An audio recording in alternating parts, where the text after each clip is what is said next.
Hi friends, எல்லாம் நல்லா இருக்கிறீங்களா? ஓம் ஸ்ரீ சாய்ராம், ஓம் ஸ்ரீ சாய்ராம், ஓம் ஸ்ரீ சாய்ராம். நம் சாயன்பர்கள் அனைவருக்கும் வணக்கம். நம்ம சாயப்பா வந்துங்க பல ஆண்டு அவர் பெரிய அளவில் நகை போட்டோ அப்படியே ஆடம்பரமான ட்ரெஸ்ஸோ இப்படிலாம் போட்டு இருக்கலை. அவர் பல ஆண்டுகள் ஒரு யோகியை போல தாங்க வாழ்ந்து வந்தார். அதாவது பாபா ஒரு பிச்சை எடுத்தே உண்டு வந்தார், சாப்பிட்டு வந்தார். அவரோட மகிமையால் அந்த அந்த சீரடியில் உள்ள மக்கள் அனைவரையும், நோயுற்றவர்கள் அனைவரையும் நோயை குணமாக்கினார். பாபாவோட, நம்ம சாயப்பாவோட புகழ் அந்த சுற்று வட்டாரம் பொருள் ஃபுல்லாக பரவ தொடங்கிருச்சு. இப்படி ஒரு சக்தி வாய்ந்தவர் அப்படின்னு சொல்லிட்டு பல ஞானிகள் நம்ம சாயப்பாவை சந்தித்தாங்க.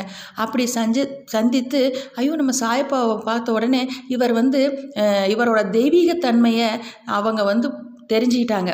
பார்க்கும்போதே தெரியலைங்களா, ஞானிங்களுக்கு தெரிஞ்சு இந்த உலகுக்கு எடுத்துரைக்க தான் இவர் இப்படி வந்திருக்கிறாரு அப்படின்னு சொல்லி ஞானிகள் கூறினார்.